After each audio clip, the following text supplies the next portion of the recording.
Hallelujah hallelujah hallelujah. Hallelujah. चलिए आज का हम वचन देखते हैं। आज का हमारा विषय है, जिसे सभी ने नकारा उसे यीशु ने अपनाया। एक बार फिर सुने कि जिसको सब नकार देते हैं, छोड़ देते हैं, उसी को प्रभु यीशु मसीह क्या करते हैं? अपनाते हैं, है ना। इसी पे हम चर्चा करेंगे। तो कुछ बातों से समझते हैं। पहला है बाइबल का दृष्टिकोण, कि बाइबल का जो देखने का या समझाने का जो तरीका है वो कैसा है ना। तो वचनों से हम सीखेंगे। तो सबसे पहले हम देखते हैं एक अंधे जिसका नाम है बर्तिमाई है। उस व्यक्ति के विषय में हम जानेंगे और सीखेंगे उसके जीवन में प्रभु यीशु मसीह ने कैसे उसे अपनाया। उसके लिए वचन निकाले मरकुस की पुस्तक 10 अध्याय और उसका 46 से हम पढ़ेंगे 52 तक।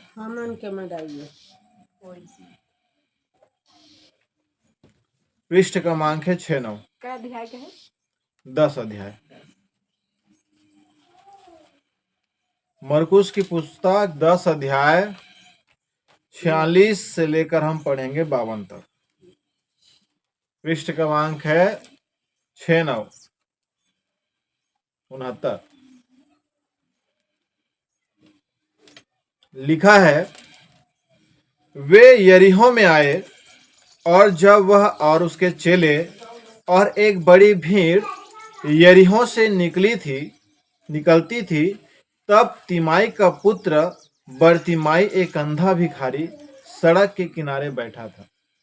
क्या कहता है कि यरीहो नाम का एक नगर था या एक गांव था। उस गांव में कौन आया? प्रभु यीशु मसीह और उसके चेले लोग आए। और उसी गांव में क्या था? तिमाई का जो पुत्र था जिसका नाम बर्तिमाई था, जो अंधा था। वो कहना चाहिए एक अंधा भिखारी था और वो सड़क के किनारे बैठा रहता था। कौन? बर्तिमाई, जो अंधा था। वह यह सुनकर कि यीशु नासरी है, तब वो अंधा व्यक्ति उसने सुना कि यीशु मसीह इस गांव में आए हैं या उस जगह पे आए हैं। पुकार पुकार कर कहने लगा, हे दाऊद की संतान, यीशु मुझ पर दया कर। वो देख नहीं सकता है लेकिन वो सुन सकता है। और उसने सुना कि उस गांव में उस जगह पे प्रभु यीशु मसीह आए हैं। तब वो व्यक्ति बर्तिमाई कहता है, पुकार पुकार कर कहता है कि हे दाऊद के संतान, यीशु नासरी मुझ पर क्या कर? दया कर। बहुतों ने उसे डांटा कि चुप रहे। तो उस जो भीड़ था, उस भीड़ में से बहुत लोग उस भिखारी बेचारे अंधे को डांट कर चुप करा देता है कि चुप करके। पर वह और पुकारने लगा, हे दाऊद की संतान मुझ पर दया कर। जो लोग डांट रहे थे, चुप करा रहे थे, लेकिन वो चुप नहीं हुआ। वो और कहना चाहिए जोर जोर से पुकार पुकार कर कहने लगा कि हे दाऊद के संतान यीशु नासरी मुझ पर क्या कर? दया कर। फिर तब यीशु ने ठहर कर कहा, तभी प्रभु यीशु मसीह उसके शब्दों को सुना और वो रुक कर कहा कि उसे बुलाओ। अपने चेलों से कहता है प्रभु यीशु मसीह कि उस व्यक्ति से क्या करो? उस व्यक्ति को मेरे पास लेके आओ। और लोगों ने उस अंधे को बुलाकर उससे कहा, ढाढ़स बांध, उठ, वह तुझे बुलाता है। तब वो जो चेले थे वो लोग कहने से उस अंधे भिखारी के पास गया और उसको कहा कि ढाढ़स बांध, हिम्मत रख, चल उठ, तुझे यीशु मसीह बुला रहे हैं। वह अपना कपड़ा फेंककर शीघ्र उठा और यीशु के पास आया। वो अंधा व्यक्ति इतना सुना कि प्रभु यीशु मसीह उसे बुला रहा है, तब वो सब कुछ करना चाहिए, झट से उठा, कपड़ा फेंक दिया और तुरंत उठ के वो यीशु मसीह के पास आ गया, है ना। इस पर यीशु ने उससे कहा, तू क्या चाहता है कि मैं तेरे लिए करूं? तब प्रभु यीशु मसीह उस अंधे बर्तिमाई से पूछता है कि मैं क्या करूं तेरे लिए, क्या चाहता है तू? तब वो अंधा व्यक्ति कहता है कि अंधे ने उससे कहा, हे रब्बी, यह कि मैं देखने लगूं। कहता है कि हे गुरु, हे प्रभु, मैं क्या करूं? देखने लग जाऊं। और अंधा व्यक्ति का एक ही चाहत रहता है कि उसका आंख रहे तो वो दुनिया को देखे। एक ही चाहत है उसकी, अंधे व्यक्ति की, कि उसके पास आंख रहता तो वो दुनिया को देखता। तो इस अंधे बर्तिलमाई की भी चाहत थी कि वो देखने लगे। तब यीशु ने उससे कहा, चला जा, तेरे विश्वास ने तुझे चंगा कर दिया है। तो यीशु मसीह क्या कहता है उससे? कि चला जा, तेरे विश्वास ने तुझे चंगा कर दिया। अर्थात अंधे से वो आंख वाला हो गया। जिसकी आंख नहीं दिखती थी, अब प्रभु यीशु मसीह के कहने से कि तेरे विश्वास ने तुझे चंगा कर दिया है, अर्थात वो देखने लग गया। वह तुरंत देखने लगा और मार्ग में उसके पीछे हो लिया। जैसे ही प्रभु यीशु मसीह ने कहा कि तेरे विश्वास ने तुझे चंगा कर दिया है, तब वो अंधा व्यक्ति देखने लगा। और वो अंधा व्यक्ति क्या किया? प्रभु यीशु मसीह के पीछे हो लिया। तो यहाँ पर समझने वाली बात यह है कि उस भीड़ में बहुत सारे लोग थे। सब लोग उसको चुप करा रहे थे, डांट रहे थे कि चुप हो जा करके। अर्थात वहां जो भीड़ में लोग थे वो कहना चाहिए क्या कर रहे थे? उस अंधे भिखारी को नकार रहे थे। और जो भिखारी होता है ना, उसको अलग नजरिए से देखा जाता है ना। लेकिन प्रभु यीशु मसीह ने क्या किया? उसे अपने पास बुलाया और उसे क्या दी? आंखें दी, दृष्टि दी, तो देखने लगा। परमेश्वर ऐसे लोगों को अपनाता है। फिर है एक पापनी स्त्री के विषय में। उसके लिए वचन देखते हैं, लूका की पुस्तक 7 अध्याय।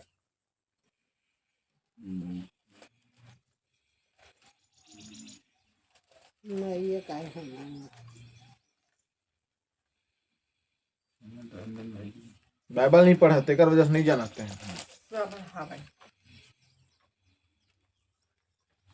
नया नियम है तो लूका का 7 अध्याय 36 वचन से हम पढ़ेंगे 50 वचन तक। 36 वचन से 50 वचन तक पढ़ेंगे। पृष्ठ क्रमांक है 94। 7 अध्याय।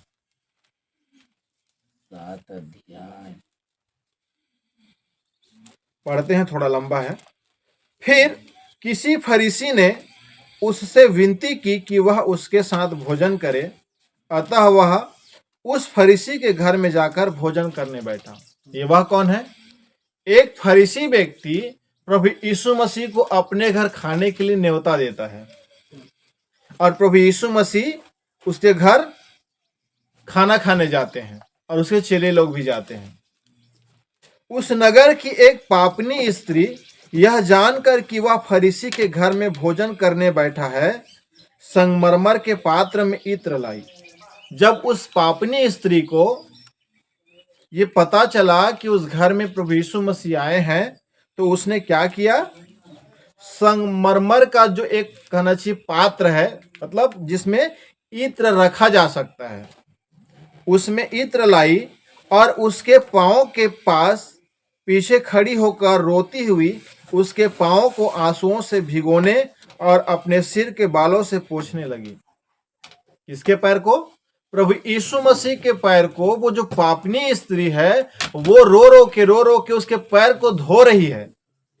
और वो स्त्री क्या कर रही है? एक तरफ आंसू बहा के उसके पैर को धो रही है, दूसरी तरफ अपने बाल से उस पैर को वो पोंछ रही है ना। जैसे हम लोग हाथ पैर धोते हैं तो कपड़े से पोंछते हैं, वैसे ही वो आंसू से प्रभु यीशु मसीह के पैर धो रहे हैं और अपने बालों से उसको पोंछ रहे हैं। पोंछने लगी और उसके पांव बार बार चूमकर उस पर इत्र मला, अर्थात सुगंधित खुशबू, सेंट है ना, उसके पैर में डालने लगा, मलने लगा। यह देखकर वह फरीसी जिसने उसे बुलाया था अपने मन में सोचने लगा कि यदि यह भविष्यद्वक्ता होता तो जान लेता कि यह तो उसे छू रही है वह कौन है और कैसी स्त्री है, क्योंकि वह तो पापनी है। तो जिस फरीसी ने प्रभु यीशु मसीह को न्योता दिया था खाने के लिए, जब ये दृश्य को देखता है तो वो कहता है कि ये भविष्यद्वक्ता होता तो ये जान जाता है कि ये स्त्री कौन है, कैसी टाइप की है, क्योंकि ये स्त्री क्या है, पापनी स्त्री है। ये अपने मन में सोच रहा है फरीसी व्यक्ति। यीशु ने उसके उत्तर में कहा, तब यीशु मसीह उस फरीसी से कहता है, हे शमौन, मुझे तुझसे कुछ कहना है।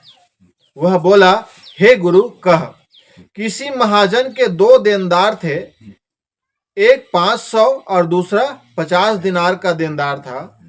तब उनके पास पटाने को कुछ न रहा तो उसने दोनों को क्षमा कर दिया। इसलिए उनमें से कौन उससे अधिक प्रेम रखेगा?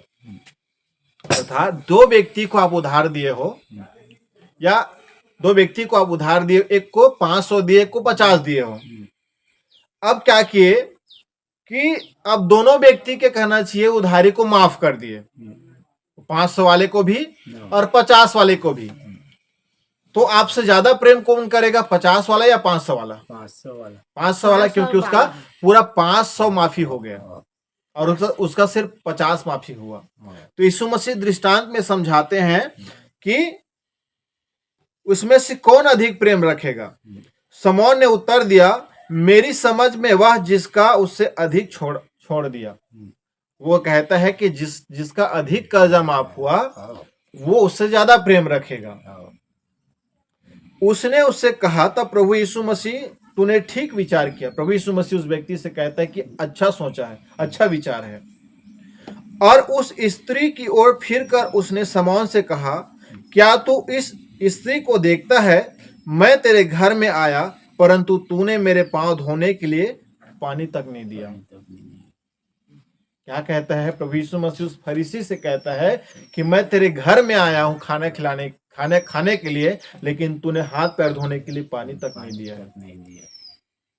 पर इसने मेरे पांव आंसुओं से भिगोए और अपने बालों से पोंछा। लेकिन कहता है कि ये जो पापनी स्त्री जिसे कह रहे हो, ये इस स्त्री ने क्या किया कि आंसुओं से मेरे पैर धोए हैं और अपने बालों से मेरे पैर को पोंछे हैं। तूने मुझे चूमा न दिया, पर जब से मैं आया हूं तब से इसने मेरे पांव का चूमना न छोड़ा। उस फरीसी से कहता है कि जब मैं आया तो तूने मुझे चूमा नहीं है, लेकिन जब से ये स्त्री आई है तब से मेरे पैर को वो चूम रही है। तूने मेरे सिर पर तेल नहीं मला, पर इसने मेरे पांव पर इत्र मला है। कहता है कि मैं तेरे घर में आया हूं, लेकिन तूने मेरे सिर पर तेल नहीं मला, लेकिन इस स्त्री ने सेंट लेकर, इत्र लेकर मेरे पैर को सुगंधित किया है। इसलिए मैं तुझसे कहता हूं कि इसके पाप जो बहुत थे क्षमा हुए। प्रभु यीशु मसीह क्या कहता है कि ये जो स्त्री है जिसने बहुत बहुत पाप की थी, इसके पाप क्या हुए? क्षमा हुए, क्योंकि इसने बहुत प्रेम किया। पर जिसका थोड़ा क्षमा हुआ है वह थोड़ा प्रेम करता है। क्या कहता है कि जिसने ज्यादा पाप किया और उसने ज्यादा प्रेम किया, उसका प्रेम क्षमा हुआ, उसका पाप क्षमा हुआ। लेकिन जिसने थोड़ा प्रेम किया, उसका थोड़ा पाप क्षमा हुआ। और उसने स्त्री से कहा, तेरे पाप क्षमा हुए। तब प्रभु यीशु मसीह उस स्त्री से कहता है कि तेरे पाप क्षमा हो चुका है, तुझे माफी मिल चुकी है।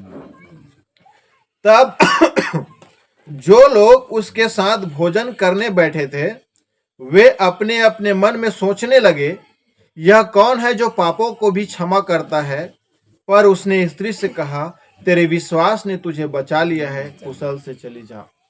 प्रभु यीशु मसीह क्या कहता है कि तेरे विश्वास ने तुझे बचा लिया है, अब जा तू क्या कर, यहां से चला जा। तो जिस स्त्री को, जो पापिनी स्त्री था, उसको जो समाज के लोग थे, जो व्यक्ति थे, वो तिरस्कार कर रहे थे, उस व्यक्ति को, उस स्त्री को प्रभु यीशु मसीह ने क्षमा दिया, माफी दी। अर्थात यीशु मसीह ने उसे क्षमा देकर अपनाया। ये है परमेश्वर का प्रेम। फिर है जक्कई। हम जक्कई के विषय में देखते हैं, लूका का ही पुस्तक हम देखेंगे 19 अध्याय।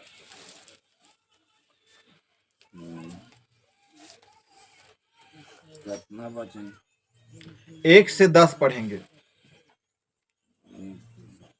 1 से 10 में लिखा है, लूका 19 अध्याय 1 से 10, वह यरीहो में प्रवेश करके जा रहा था। कौन जा रहा था? प्रभु यीशु मसीह यरीहो नामक नगर में या गांव में जा रहा था। वहां जक्कई नामक एक मनुष्य था। एक जक्कई नाम का एक व्यक्ति था जो चुंगी लेने वालों का सरदार था और धनी था। वो एक सरदार भी था और वो धनवान व्यक्ति था, उसके पास पैसे की कमी नहीं था।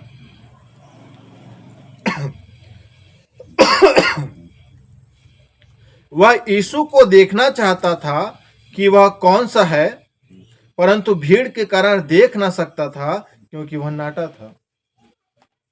क्या कहता है कि वो जक्कई नाम का व्यक्ति जो धनी व्यक्ति है, वो क्या करता था? प्रभु यीशु मसीह को देखना चाहता था, लेकिन भीड़ इतना था कि वो नहीं देख पा रहा था। क्यों? क्योंकि उसका हाइट कम था, नाटा था वो। तब उसको देखने के लिए वह आगे दौड़कर एक गुलर के पेड़ पर चढ़ गया, क्योंकि यीशु उसी मार्ग से जाने वाला था। तब वो व्यक्ति क्या किया कि एक पेड़ था गुलर नाम का, उस पेड़ में जाकर वो चढ़ गया ताकि मैं प्रभु को देख सकूं। तब यीशु उस जगह पहुंचा तो ऊपर दृष्टि करके उससे कहा, हे जक्कई, झट उतर आ, क्योंकि आज मुझे तेरे घर में रहना अवश्य है।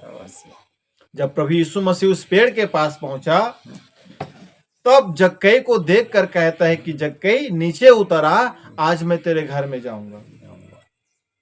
तो वहां पर जो लोग थे वो क्या कहते हैं, सुनते हैं। वह तुरंत उतरकर आनंद से उसे अपने घर ले गया। यह देखकर सब लोग, वहां पे जितने भीड़ थे ना, सब लोग कुड़कुड़ा कर कहने लगे, वह तो एक पापी मनुष्य के यहाँ जा उतरा है। वहां पे जो भीड़ थे वो कह रहे हैं कि जो जक्कई हो पापी मनुष्य है और पापी मनुष्य के घर में जा रहा है। तो यहाँ पे जो लोग थे जक्कई को तिरस्कार कर रहे थे, जक्कई को नकार रहे थे, लेकिन प्रभु यीशु मसीह ने उसको क्या किया? अपनाया और उसके घर गया। हालेलुया। फिर है एक कोढ़ी व्यक्ति जिसको कोढ़ का रोग था। उसके लिए हम देखते हैं मरकुस की पुस्तक 1 अध्याय। मरकुस का पुस्तक 1 अध्याय और उसका हम पढ़ेंगे 40 से 42 तक।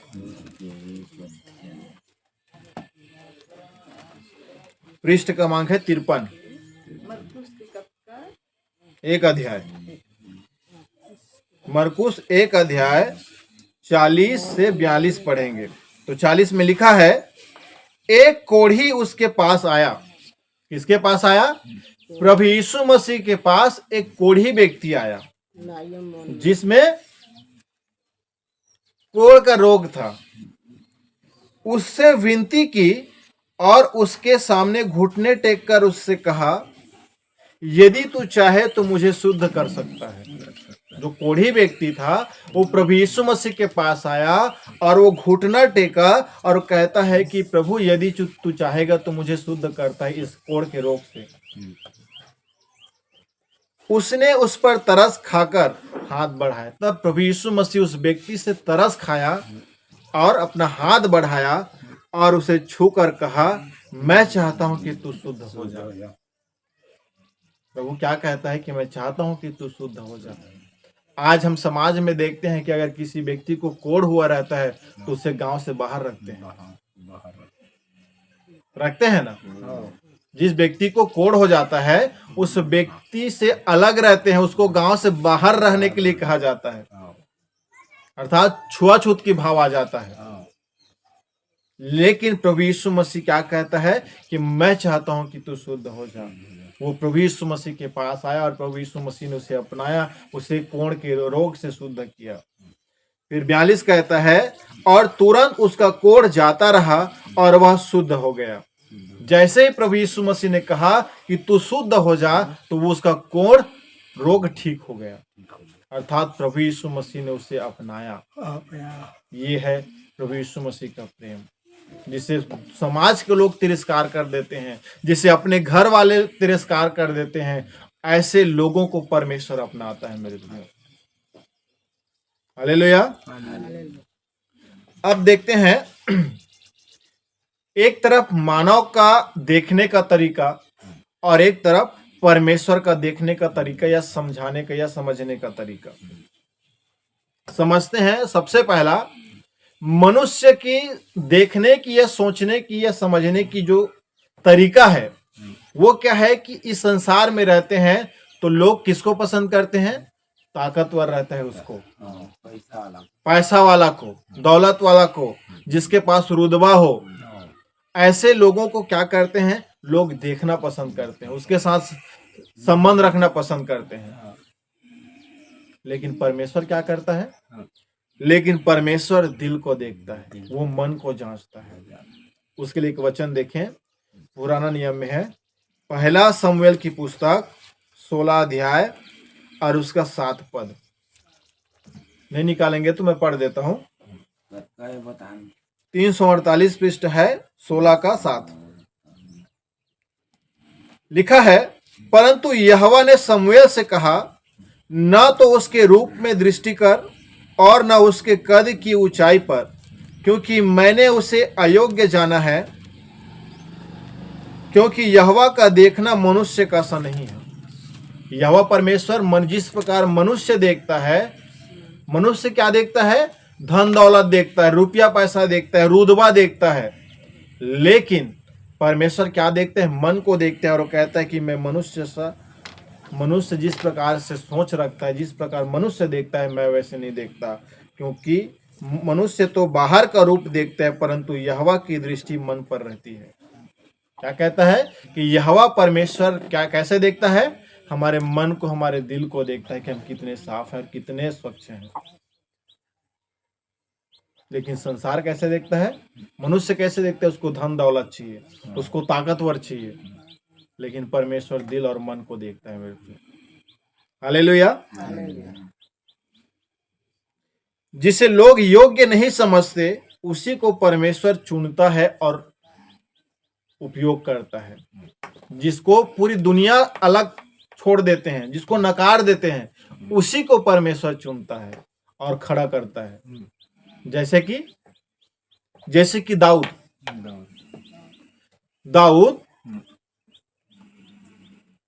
लोग कितने भाई थे? 8 भाई।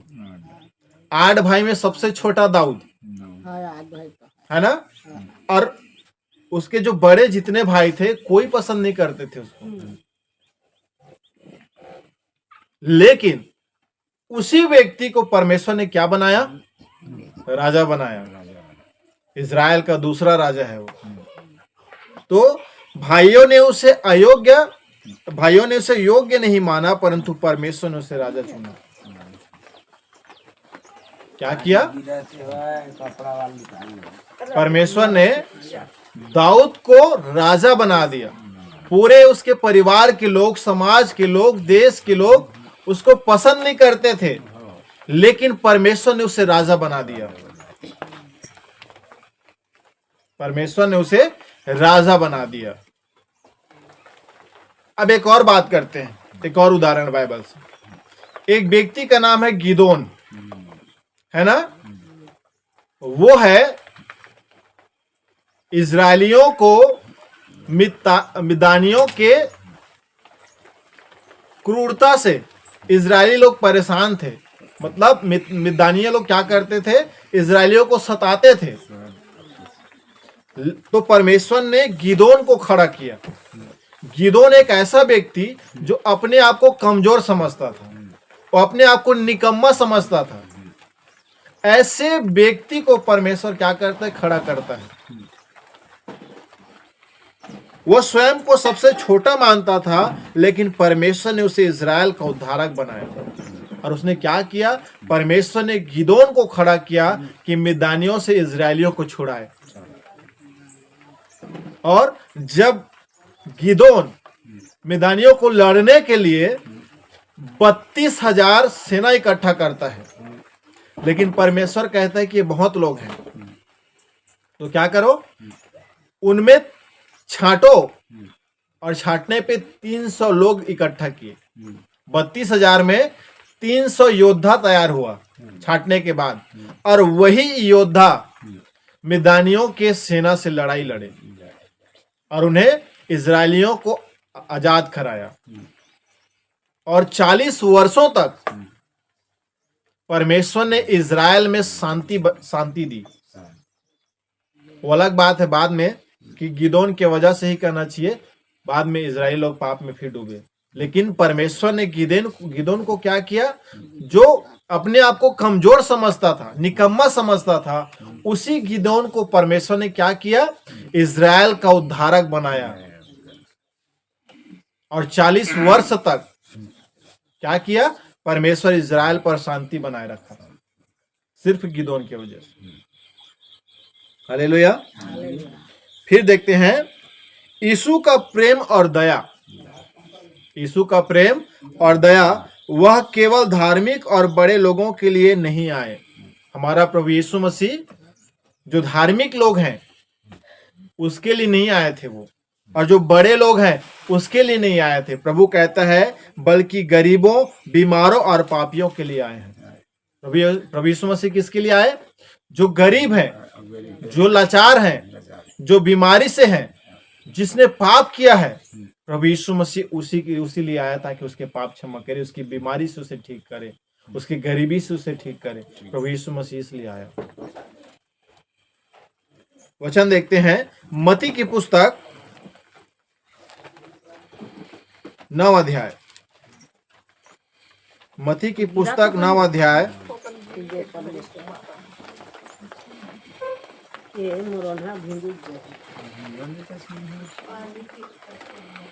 मत्ती 9 अध्याय और 12 और 13 में लिखा है, यह सुनकर यीशु ने उनसे कहा, वैद भले चंगों के लिए नहीं परंतु बीमारों के लिए आवश्यक है। अर्थात डॉक्टर के पास वही लोग जाते हैं जो बीमार रहते हैं। ये डॉक्टर ये बीमार व्यक्ति को ही डॉक्टर चाहिए। जो स्वस्थ भला चंगा रहता है उसके लिए वो डॉक्टर के पास नहीं जाता, लेकिन जो बीमार पीड़ित रहता है वही डॉक्टर के पास जाता है। तो प्रभु यीशु मसीह कहता है कि वैद भले चंगों के लिए नहीं परंतु बीमारियों के लिए आवश्यक है। अर्थात जो बीमार व्यक्ति हैं उसी के लिए डॉक्टर है। इसलिए तुम जाकर इसका अर्थ सीख लो, मैं बलिदान नहीं परंतु दया चाहता हूं, क्योंकि मैं धर्मियों के लिए नहीं परंतु पापियों को बुलाने आया हूं। क्या कहता है कि प्रभु यीशु मसीह की क्यों आया? पापियों को बुलाने आया है ताकि पाप से उसे आजाद करे। हालेलुया। फिर मत्ती का 11 का 28।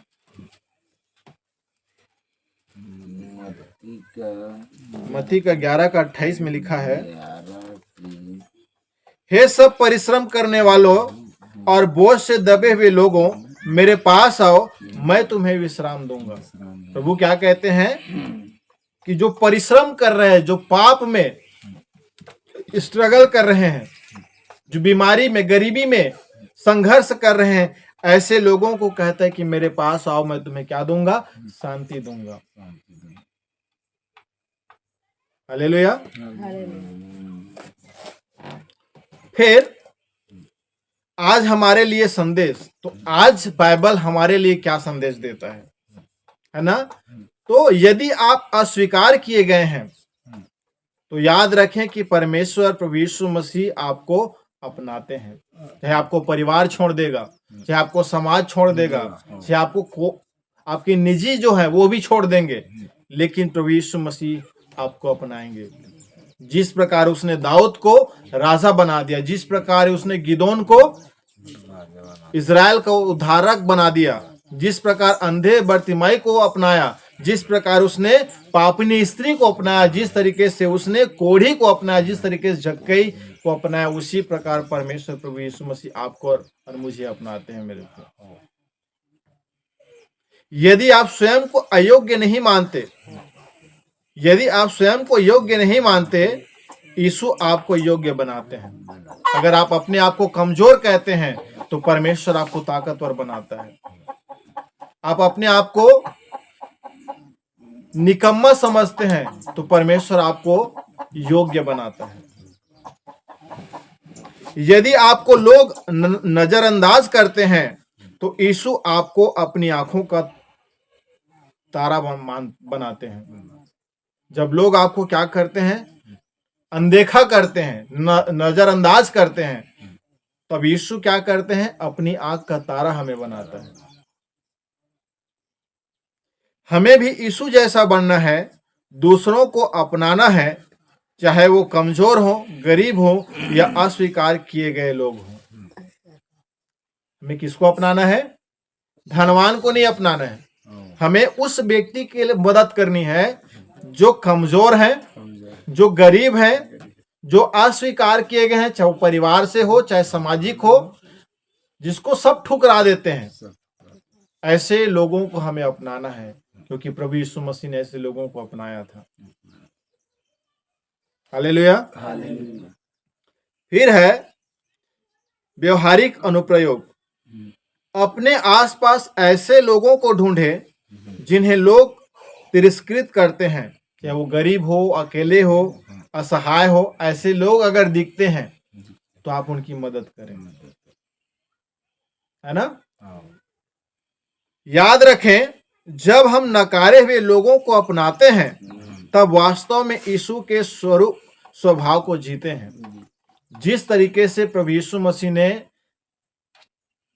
तिरस्कार किए हुए व्यक्ति को या नकारे हुए व्यक्ति को या छोड़े हुए व्यक्ति को अपनाया था, अगर हम भी ऐसे व्यक्ति को अपनाते हैं या मदद करते हैं तो प्रभु यीशु मसीह की स्वभाव हमारे अंदर रहता है और हम वास्तव में प्रभु यीशु मसीह के स्वभाव जीते हैं अगर हम ऐसा करते हैं।